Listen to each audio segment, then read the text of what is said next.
आपली संस्कृती, आपले संस्कार सदा राहू दे आपल्या सोबत। भारताच्या महान ग्रंथांचे आणि काव्यांचे संपूर्ण संकलन सबस्क्राइब करा तिलक।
जय श्री कृष्ण। महाभारताचं महायुद्ध सरते शेवटी समाप्त झालं। मानवजात जेव्हा जेव्हा लोभ, दंभ, अहंकाराच्या धुंदीत मग्न होते, तेव्हा तेव्हा मानव आपला अहंकार आणि दंभाच्या प्रदर्शनाकरता आपापसात महायुद्ध करतात। आणि प्रत्येक महायुद्धाचा अंत हाच असतो, महाविनाश। शौर्याचा महाविनाश, संस्कृतीचा महाविनाश, ज्ञान आणि विज्ञानाच्या उन्नतीचा महाविनाश। आणि सगळ्यात मोठी विडंबना तर ही आहे की लढणारे दोन्ही पक्ष दावा करतात की ते मानव संस्कृती आणि मानव धर्माच्या रक्षणार्थ युद्ध करत असतात, परंतु या महाविनाशापासून ते स्वतः वाचू शकत नाहीत किंवा ते संस्कृती, धर्म, ज्ञान आणि विज्ञानाला वाचवू शकत नाहीत। सर्व काही समाप्त होऊन जातं। हीच अवस्था महाभारताच्या या महायुद्धाची झाली आहे। या युद्धाच्या सुरुवातीला अर्जुनाने भगवान श्रीकृष्णांना जी गोष्ट सांगितली होती, हे मधुसूदन, जर ते मला मारू इच्छितात तर मारून दे, मला त्याची जराही चिंता नाही, परंतु मी माझ्याच लोकांना मारून पाप कसं काय करू शकतो? जर ते सर्वजण लोभाने भ्रष्टचित्त होऊन स्वतःच्याच कुळाच्या नाशाने होणाऱ्या दोषांना आणि पापांना बघू शकत नसतील तर काय करणार? परंतु आपण तर या युद्धामुळे होऊ घातलेला विनाश आणि विनाशामुळे उत्पन्न होणारे दोष पाहू शकतोय, त्या बाबतीत विचार करू शकतोय। हे केशव, तुला तर ठाऊक आहे की कुळधर्माचा नाश झाल्याने सनातन कुळधर्माचा नाश होत असतो आणि धर्म नाश पावल्याने संपूर्ण कुळात पाप अशा प्रकारे पसरतं जसा एखादा प्राणघातक रोग मनुष्याच्या शरीरात पसरत असतो। आणि त्या पसरलेल्या पापामुळे त्या कुळातल्या स्त्रिया दूषित होऊन जातात आणि स्त्रिया दूषित झाल्यामुळे वर्णसंकरित अपत्य जन्माला येत असतात आणि वर्णसंस्काराच्या पापामुळे सर्वच्या सर्व कुळच नरकात जात असतं। इतकंच नाही, त्यांच्या मित्रांची सुद्धा अधोगती होत असते। हे सगळं माहीत असून देखील हे कसं शक्य आहे? मी कुळाच्या घाताचं पाप स्वतः माझ्या हातांनी माझ्या माथ्यावर कसं लिहू?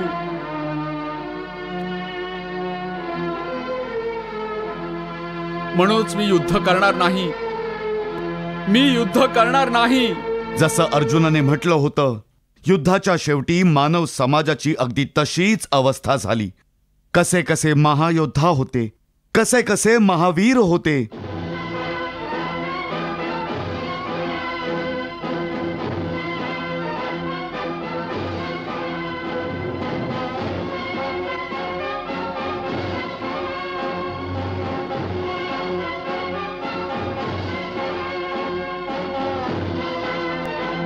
अस्त्र आणि शस्त्रांच्या विज्ञानाचे कसे कसे परमज्ञानी होते, जे ब्रह्मास्त्र आणि बीजनाशक अस्त्रासारख्या महाभयंकर अस्त्रांना घेऊन युद्ध करण्यास आले होते। सर्वच्या सर्व अंततः कुरुक्षेत्राच्या भूमीवर माती मोल होऊन गेले। पितामह जखमी झाले, पितामह घायल झाले, पितामह जखमी झाले, पितामह धारातीर्थी घायल झाले, पितामह घायल झाले।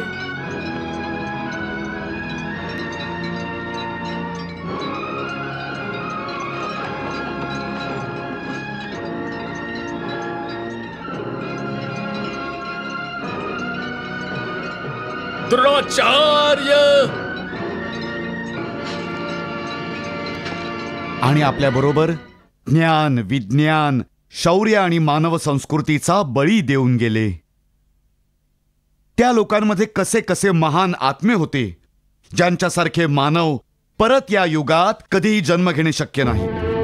भीष्म पितामह, ज्यांच्या पराक्रमाचा देवता देखील सामना करू शकत नसत। भीष्म कर्तव्य परायणता आणि त्यागाचे मूर्तिमंत महापुरुष, ज्यांनी त्यांच्या पित्याच्या आनंदाकरता स्वतःच्या सर्वस्वाचा त्याग केला। इतकंच काय, हस्तिनापुराच्या सिंहासनावरचा स्वतःचा अधिकार आणि स्वतःच्या अपत्याच्या अधिकाराचा देखील त्याग केला। आणि या विचाराने की कदाचित त्यांचा अपत्य त्यांचं वचन भंग करेल, त्यांनी आजन्म ब्रह्मचर्य व्रत पालन करण्याची प्रतिज्ञा केली। हे दशदिशांनो, देवतांनो, गंधर्वांनो, यक्षांनो आणि किन्नरांनो, मी गंगापुत्र देवव्रत तुम्हा सर्वांना साक्षी मानून ही घोषणा करतो की मी हस्तिनापूरच्या सिंहासनावरचा माझा जन्मजात अधिकार सोडतो आहे आणि त्याचबरोबर आजन्म विवाह न करण्याची प्रतिज्ञा करतो आहे, जेणेकरून ना माझं कुणी अपत्य असेल आणि ना ते सिंहासनावर त्याचा काही अधिकार सांगू शकेल। आणि मी ही घोषणा करतो की माझी धाकटी आई सत्यवती आणि तिच्या मुलांचा हस्तिनापूरच्या सिंहासनावर एकाधिकार राहील। मी गंगापुत्र देवव्रत आजीवन ब्रह्मचर्य व्रताची प्रतिज्ञा करतोय आणि त्याबरोबरच माझं जीवन हस्तिनापूरच्या रक्षणाकरता समर्पित करतोय। याच भीष्म प्रतिज्ञेमुळे त्यांचं नाव देवव्रताऐवजी भीष्म पडलं आणि त्याच प्रतिज्ञेमुळे इच्छा नसताना देखील दुर्योधनाच्या बाजूने युद्ध करण्यास त्यांचा नाईलाज झाला। परंतु त्याच वेळी धर्माची बूज राखणं देखील आवश्यक होतं। त्यामुळे त्यांनी स्वतःच पांडवांना तो उपाय सांगितला ज्याच्याद्वारे त्यांचा वध सहजरित्या करता आला असता। या पृथ्वीला निष्पांडव बनवण्याच्या माझ्या प्रतिज्ञेनुसार युद्धभूमीवर मी उद्या अवश्य शस्त्र उचलेन, परंतु मी कुणा स्त्रीवर शस्त्र उगारत नसतो। स्त्रीला माझ्या समोर उभं असलेलं पाहून मी शस्त्र खाली ठेवतो आणि हीच ती वेळ आहे अर्जुना, जेव्हा तू तुझ्या शस्त्रांनी, तुझ्या बाणांनी माझ्या छातीची चाळण करू शकतोस। परंतु युद्धभूमीवर कुणी स्त्री तुमच्या समोर का येईल पितामह? रोजच येत असते, मात्र तुम्ही तिला पुरुष समजता आणि शिखंडी नावाने ओळखता, पण मी तिला स्त्री मानतो आणि शिखंडिनी नावाने ओळखतो। आठवतंय ना, शिखंडिनीने एक स्त्री जन्म घेतला होता आणि नंतर एका यक्षाच्या साह्याने ती पुरुष बनली होती। बास अर्जुना, तू शिखंडिनीला तुझी ढाल बनव मी माझं शस्त्र खाली ठेवेन. बास, त्यानंतर तू माझा वध करून टाक. तिथे कर्णासारखा महावीर, महादानी आणि महात्मा पुरुष, ज्याने त्याचा मित्र दुर्योधनाच्या साठी स्वतःचं कर्तव्य पार पाडलं आणि त्याच्या इच्छेनुसार युद्ध केलं.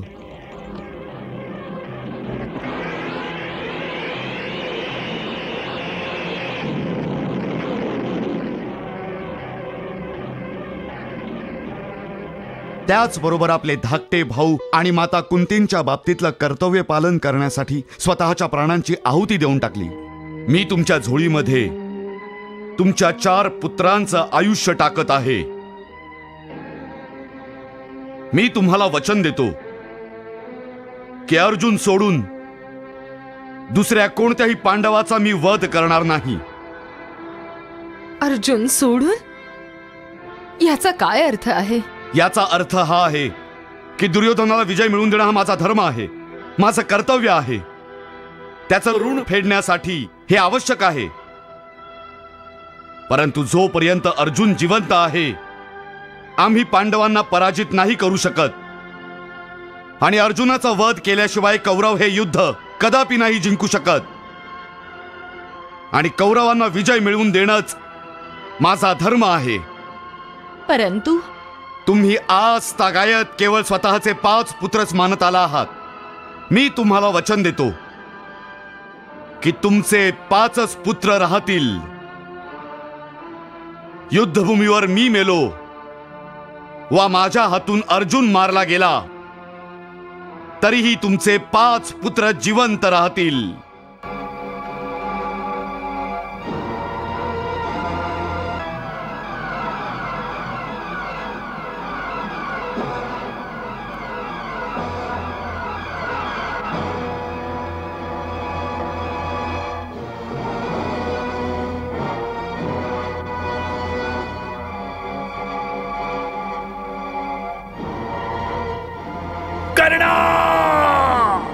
अंगराज! असं म्हणू शकतो की या भयंकर विनाशाच्या दरम्यान भीष्म, कर्ण आणि द्रोणांसारख्या महामानवांनी धर्माचं रक्षण केलं. एका मर्यादेपर्यंत ते धर्माचं रक्षण करू शकले. परंतु धर्माच्या तराजूने जर मोजलं गेलं तर ते देखील पूर्णतः धर्मपालनात सफल नाही झाले. त्यांच्या धर्मरक्षणाच्या प्रयत्नांवर देखील अधर्माचे काही शिंतोडे अवश्य उडाले आहेत. जसं कर्णाने अभिमन्यूच्या वधासाठी 6 महारथींची साथ देणं, हे कर्म त्याच्या शौर्याला डाग लावणारं आहे. अभिमन्यू!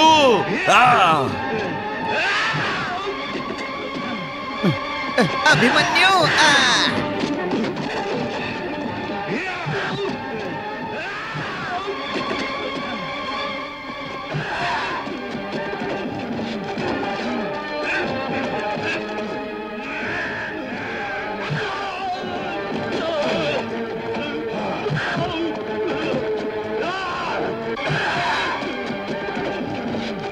माझ्या पुत्राची, लक्ष्मणाची हत्या केली होतीस तू. हे घे.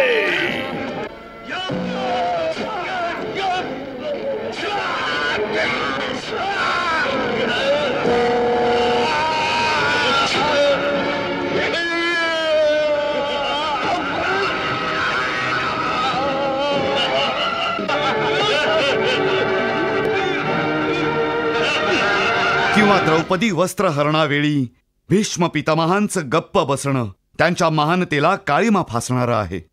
पितामह, तुम्ही बोला.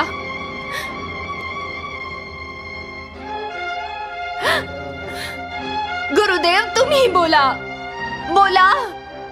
तुम्ही सगळेजण जिवंत लोक आहात की पाषाणाच्या मूर्ती? अहो, तुम्हा सर्वांची हृदय दगडाची झाली आहेत. मी विचारते की या संपूर्ण सभेत गुरु, धर्मगुरु, ज्येष्ठ, कुलज्येष्ठ का यांच्यापैकी कुणाच्याच शरीरात जिवंत आत्मा नाहीये जो या अमानवीय अत्याचाराविरुद्ध 2 शब्द तरी उच्चारेल? धिक्कार आहे या सभेवर. धिक्कार आहे. धिक्कार आहे या सभेवर. धिक्कार आहे. या युद्धात ज्यांनी भाग घेतला त्या 18 अक्षौहिणी सेनेपैकी आता केवळ 10 महारथी वाचले होते. कौरवांचे 3 योद्धे अश्वत्थामा, कृतवर्मा आणि कृपाचार्य, आणि पांडव पक्षात 5ही भाऊ.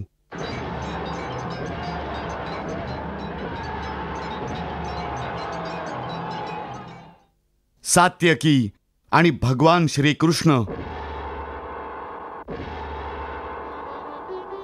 यांच्या व्यतिरिक्त जो युद्ध न करता देखील सर्व युद्धात कुरुक्षेत्रावर राहिला तो होता संजय, ज्याला महर्षी व्यासांनी दिव्य दृष्टीचं वरदान यासाठी दिलं होतं की तो सर्व युद्धाचं प्रत्यक्ष वर्णन आंधळ्या धृतराष्ट्राला ऐकवत राहिला.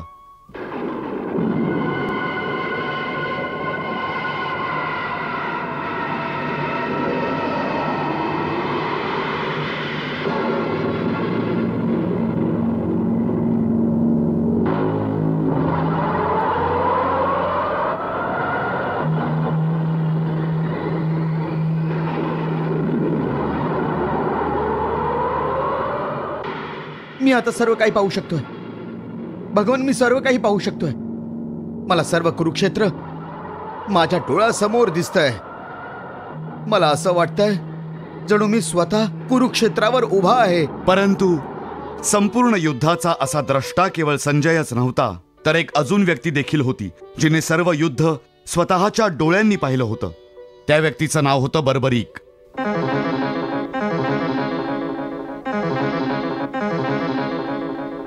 मागच्या भागाच्या शेवटी ज्या कापलेल्या मुंडक्याला आपण हसताना पाहिलं होतं ते त्याच बर्बरीकचं कापलेलं मुंडकं होतं. बर्बरीक वास्तवात भीमाचा पुत्र महाबली घटोत्कचाचा मुलगा होता. महाभारतात जितकी महान चरित्र आहेत, जितके महान योद्धे वा महापुरुष आहेत, बर्बरीकची महानता त्या कोणापेक्षाही कमी नाहीये. त्याला धर्म आणि अध्यात्माचं संपूर्ण ज्ञान होतं. त्याच्या अस्त्र शस्त्र ज्ञानाचं तर असं वैशिष्ट्य होतं की त्याच्याकडे अशी महाअस्त्र होती जी त्या काळी सृष्टीमध्ये अन्य कोणत्याही योद्ध्याकडे नव्हती.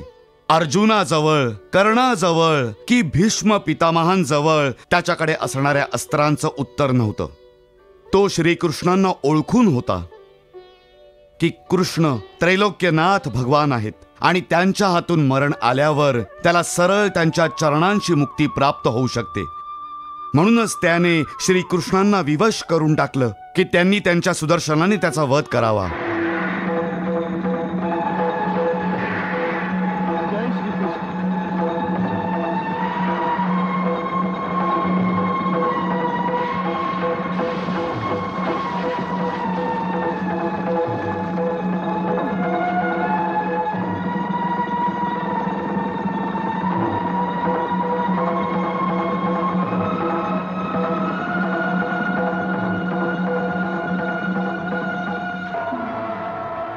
ज्या प्रकारे बर्बरीकचा अंत करण्यात श्रीकृष्णांचा हात होता, त्याच प्रकारे त्याच्या जन्माचं कारण देखील भगवान श्रीकृष्णच होते. बर्बरीकचे आजोबा मुरा नावाचा एक महापराक्रमी राक्षस होता, जो प्राग ज्योतिषपुरात राज्य करायचा. भगवान श्रीकृष्णांचं जे मुरारी नाव आहे ते याच कारणाने आहे की भगवान श्रीकृष्णांनीच त्यांच्या भक्तांच्या रक्षणार्थ प्राग ज्योतिषपुरात जाऊन महाबली मुराचा वध केला होता. तेव्हापासूनच कृष्ण मुरारी नावाने देखील प्रसिद्ध झाले. एकदा मुराने देवतांवर आक्रमण केलं.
हे निर्बल इंद्र, मी तर आधीपासूनच महाबलवान होतो, अजय होतो, परंतु माझी मुलगी कामकंटकीने कामाख्या देवीची घोर तपश्चर्या करून माझ्या सुरक्षेसाठी आगळं वेगळं वरदान मिळवलं, ज्याच्यामुळे कुणीही देवता माझा वध नाही करू शकत.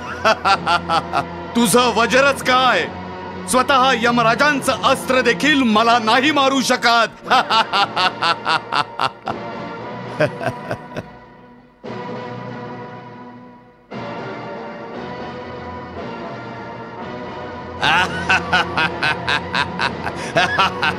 पळून गेला, देवतांचा राजा मला घाबरून पळून गेला. स्वर्ग लोकाचं सिंहासन आता माझं आहे, मी स्वर्गलोक जिंकून घेतला आहे. दैत्यराज मुरांचा, दैत्यराज मुरांचा, दैत्यराज मुरांचा, दैत्यराज मुरांचा, दैत्यराज मुरांचा, दैत्यराज मुरांचा, पिताश्री येते. हो, पिताश्री येते. दैत्यराज मुरांचा, दैत्यराज मुरांचा, दैत्यराज मुरांचा. महाराणी पुत्री कामकंटिका, मी स्वर्गलोकीचा राजा बनलो आहे. आणि मी माझ्या सैन्याला आदेश दिला आहे की त्यांनी समस्त लोकांमधून देवतांचं अस्तित्वच पुसून टाकावं.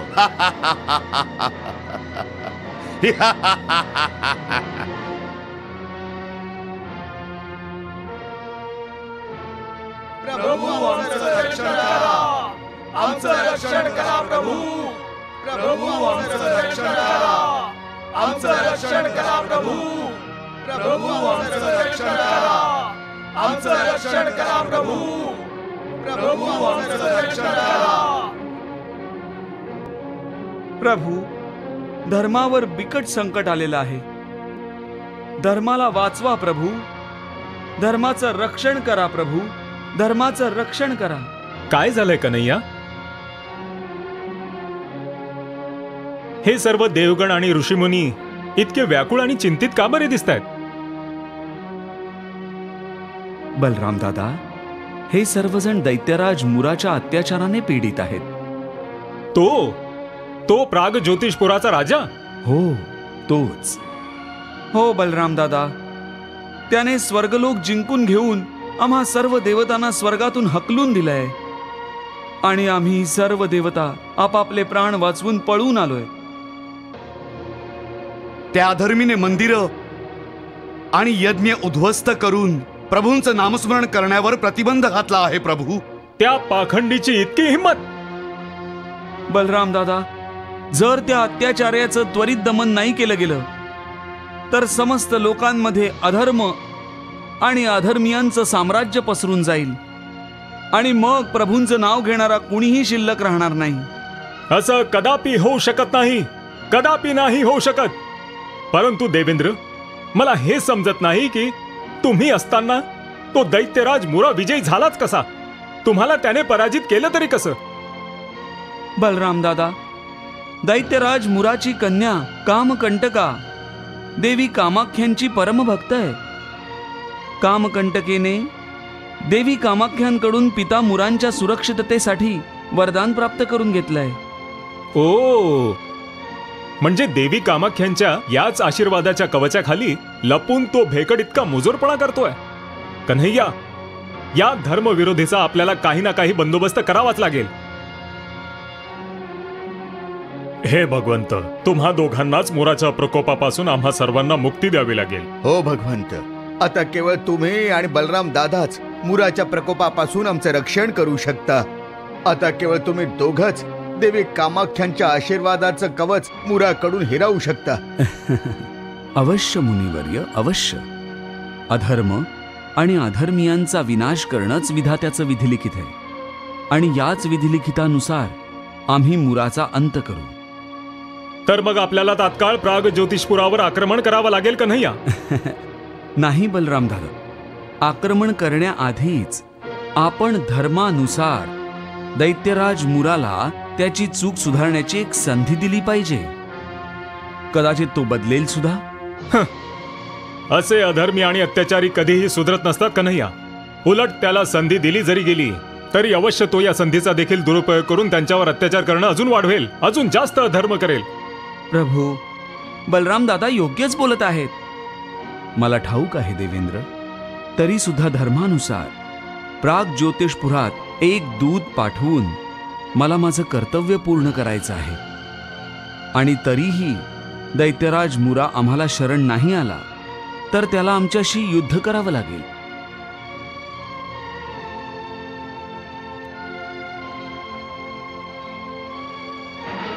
आता युद्धच होईल पुत्री कामकंटिका. मी त्या गवळ्या कृष्णाच्या आव्हानाचा स्वीकार केला आहे. कृष्णाने दूताद्वारे त्याला शरण जाण्याचा संदेश पाठवला होता, परंतु मी उलट उत्तर पाठवून दिलं की जर शरणच यायचं असेल तर त्याने स्वतः मला शरण यावं. परंतु द्वारकाधीश तुम्हाला शरण नाही येणार पिताश्री. नाही आला तर पस्तावेल. मी संपूर्ण द्वारका नगरीला स्मशानभूमीत परिवर्तित करून कृष्ण आणि त्याचा भाऊ बलरामाची चिता तिथेच रचून टाकेन.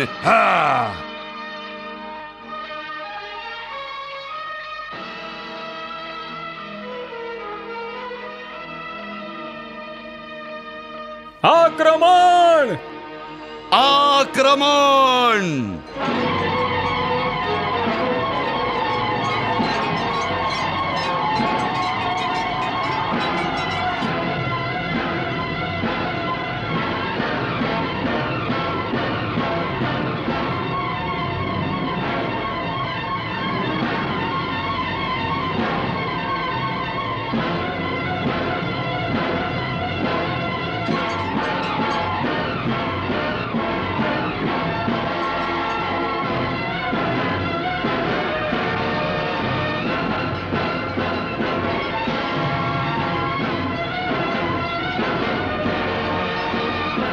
हे अधर्मी मुरा, अधर्माचं साम्राज्य स्थापित करण्यात तू सफल तर झालायस, परंतु आज तुझ्या सकटच मी तुझं अधर्माचं साम्राज्य देखील नष्ट करून टाकेन. सावधान!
सावधान बलराम दादा, मुरा महामायावी आहे.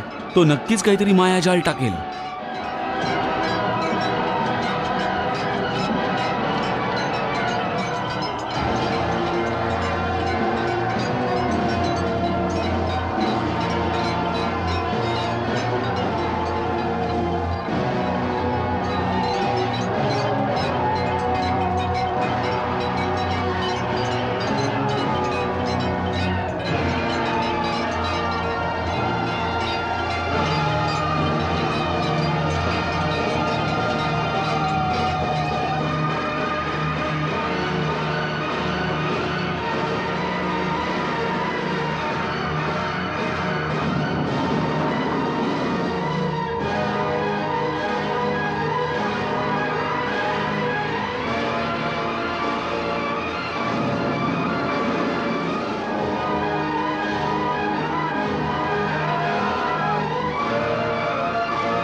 वाह कन्हैया वाह.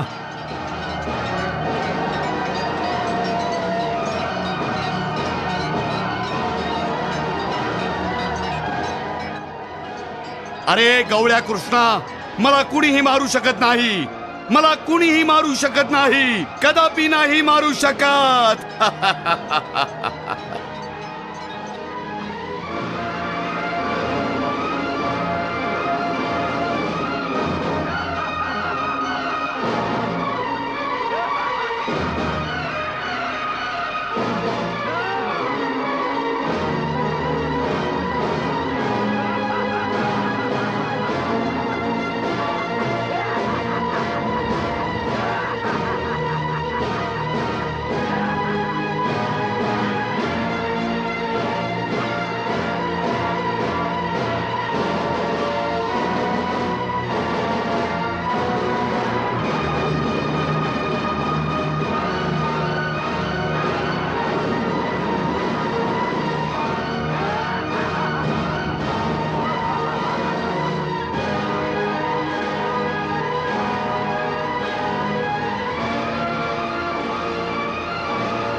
हे कृष्ण, आता मी असं अस्त्र प्रकट करतोय ज्याच्या प्रहाराने तुझ्या सकट संपूर्ण पृथ्वीचा विनाश होऊन जाईल. मी तुम्हा सगळ्यांचा वध करू शकतो, परंतु तुम्ही माझा वध नाही करू शकत. कदापि नाही करू शकत. अरे मूर्खा, तू हे सगळं जे बोलतो आहेस त्याचं कारण कामाख्या देवींच्या आशीर्वादाचं कवच तुझं रक्षण करतंय. परंतु देवी देवतांच्या आशीर्वादाच्या दुरुपयोगामुळे जेव्हा पाप आणि अधर्म वाढू लागतात तेव्हा हे आशीर्वाद क्षीण होऊ लागतात. जेव्हा एखाद्याच्या पापाचा घडा भरून जातो तेव्हा कुणाच्याही आशीर्वादाचं कवच त्याचं रक्षण करू शकत नाही. हे पापी, तुझ्या पापाचा घडा भरलाय आता. तुझी गर्वाने उंच झालेली मान जरा अजून उंच करून यमलोकाच्या दिशेने बघ. यमलोकाचे सर्व दरवाजे तुझ्याकरता उघडेत. नाही, मृत्यूची मला भीती घालतो आहेस गवळ्या. अरे मूर्खा, तुझा मृत्यू माझ्या हातून होणार आहे. हो. अरे स्वतः यमराज देखील मला नाही मारू शकले, मग तू तर एक साधारण मनुष्य आहेस. तू मला काय मारणार आहेस?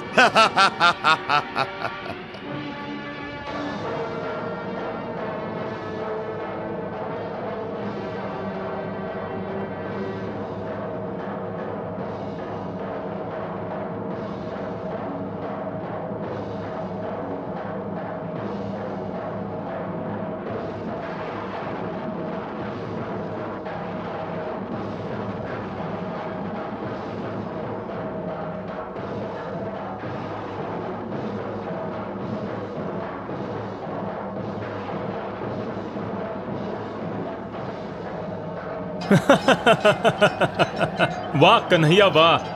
वा कन्हैया, या मायावी दैत्याचा वध करून तू त्रैलोक्याला त्याच्या भयापासून मुक्त केलंयस कन्हैया. तुझा विजय असो कन्हैया. द्वारकाधीशांचा, द्वारकाधीशांचा, द्वारकाधीशांचा, द्वारकाधीशांचा.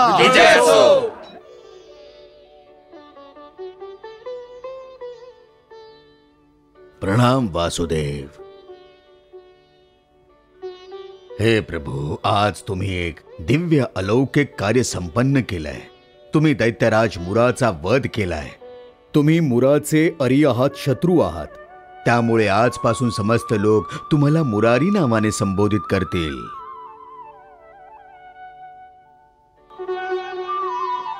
श्रीकृष्णांनी मुराचा वध केल्यामुळे देवलोकात आनंदी आनंद पसरला.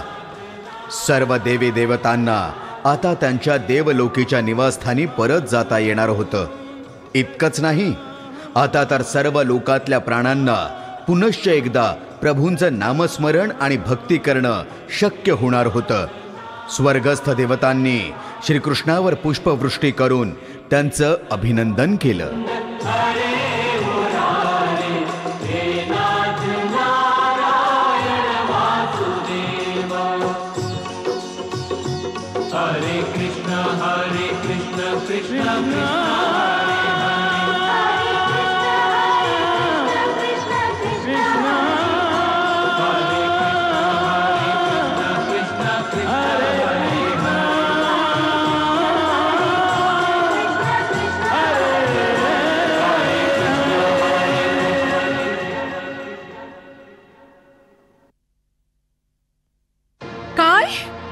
पिताश्रींचा वध झालाय? असंभव, असंभव. परंतु हेच सत्य आहे युवराज्ञी. द्वारकाधीश श्रीकृष्णांनी दैत्यराज मुरांचा वध केला आहे. पिताश्री, मी तुमच्या वधाचा बदला घेईन.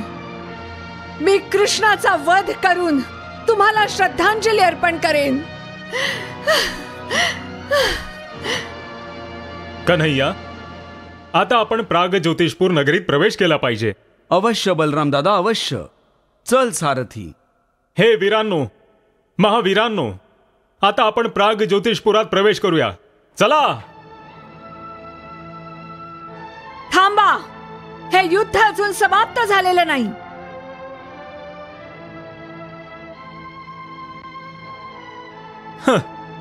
युद्ध अजून समाप्त झालेलं नाहीये.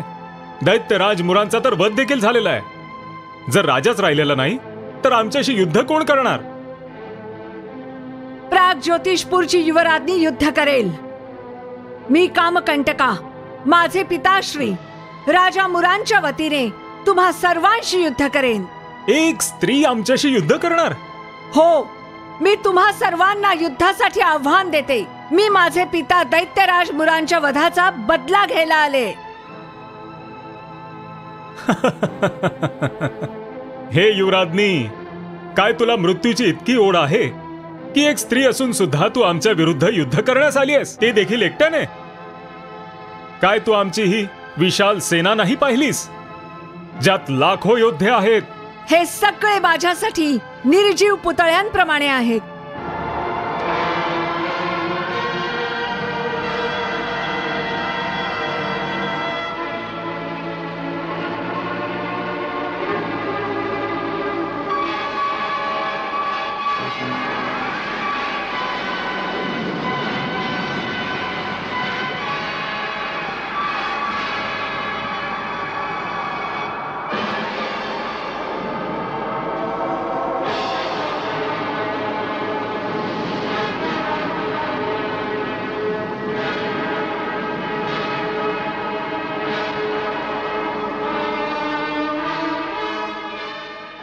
बलराम दादा, ही तर हिच्या पित्यापेक्षाही अधिक मायावी आहे.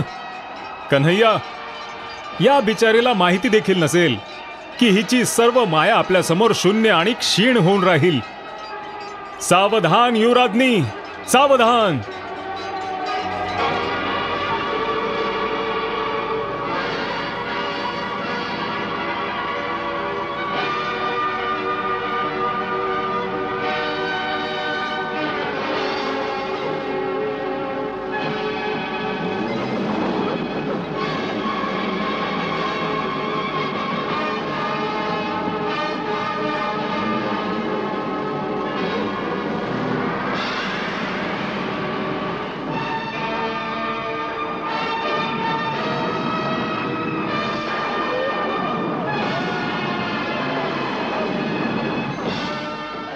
बलराम दादा, बलराम दादा, बलराम दादा, बलराम दादा, शुद्धीवर या. बलराम दादा, शुद्धीवर या. अच्छा, तर तूच तो कृष्ण आहेस तर, ज्याने माझ्या पिताश्रींचा वध केलाय. मग तुझ्या मृत्यूचं स्वागत करायला तयार हो आता.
थांबावं प्रभू.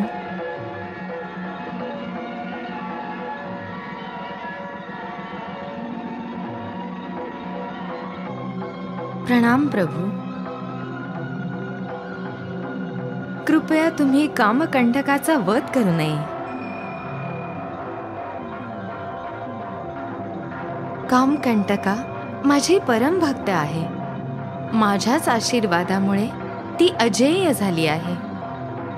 माझ्या आशीर्वादाची लाज आता तुमच्याच हातात आहे प्रभू. ती तर अज्ञानी आहे प्रभू. तुमचं वास्तव रूप ती जाणत नाही, म्हणूनच नकळत चूक करते आहे. मी तिला समजावते.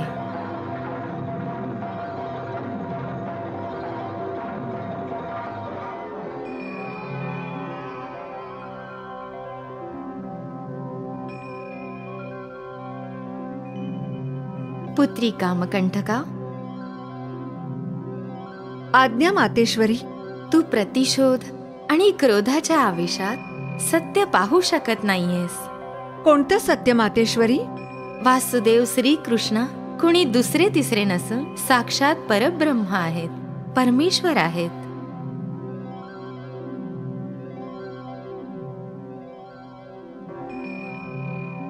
नाही, हे कसं शक्य आहे? हेच सत्य आहे कामकंटका. जगात ना कुणी असा महावीर झालाय आणि ना कुणी होईल जो भगवान श्रीकृष्णांशी युद्धात त्यांच्या इच्छेविरुद्ध जिंकू शकेल.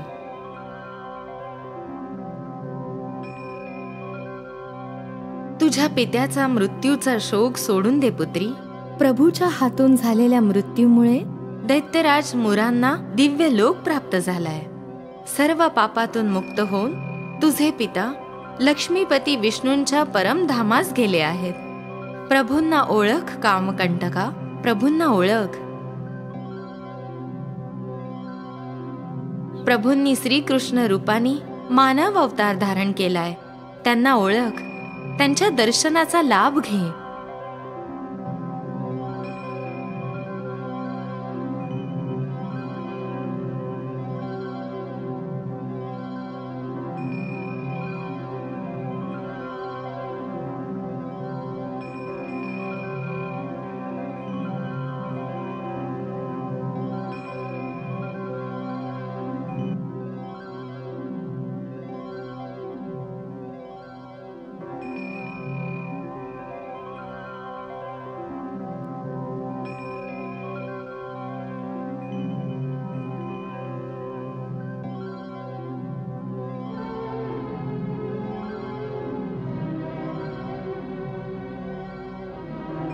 मला क्षमा करावी प्रभू. माझ्याकडून खूप मोठी चूक घडलीये, खूप मोठी चूक. नकळतच मी स्वतः प्रभूंशी युद्ध करण्याचं पाप करण्यास निघाले होते. हे प्रभू, अज्ञानामुळे माझ्याकडून जे पाप झालंय, मी जो तुमचा घोर अपमान केलाय, त्यासाठी तुम्ही मला मृत्यूदंड जरी दिलात तरी तो देखील मला मान्य आहे.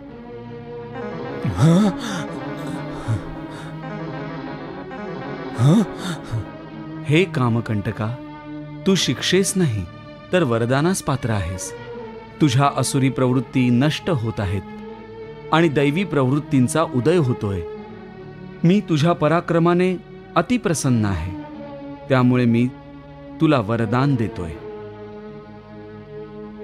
हे कामकंटका, तू एका अशा अद्भुत बालकाला जन्म देशील जो तुझ्यासारखाच अजय्य असेल. तुझं बाळ एक महान तपस्वी देखील होईल आणि महान योद्धा देखील. तुझा पुत्र धर्म आणि शक्तीचा महान संगम असेल.